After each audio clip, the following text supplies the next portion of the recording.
नमस्कार शेतकरी बंधूंनो, आपण आज सिंदखेड राजा येथे एका हळदीच्या प्लॉटवरती आलो आहोत आणि शेतकरी मित्रांनो, हळदीचं लागवड केल्यानंतर 25 ते 30 दिवसानंतर कोंबे फुटू लागतात। तर चांगले कोंब निघण्यासाठी किंवा चांगले उगवण होण्यासाठी आपल्याला पाणी व्यवस्थापन, खत व्यवस्थापन आणि हवामान हे जे फॅक्टर्स असतात ते त्याच्यावरती हळदीची उगवण अवलंबून असते।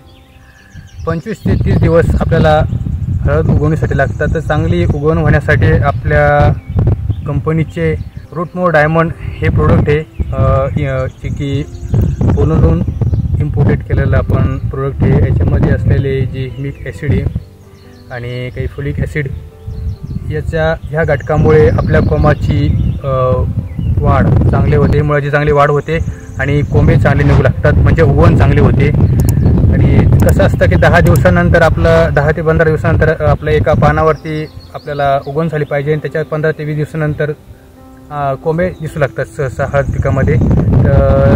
ते चांगले निघण्यासाठी आपल्या कंपनीचे रूटमोड डायमंड हे प्रोडक्ट तुम्ही निश्चित ड्रिपद्वारे एकरी 500 ग्रॅम या प्रमाणात द्यावे, जेणेकरून आपली हळद पिकाची उगवण चांगली होईल।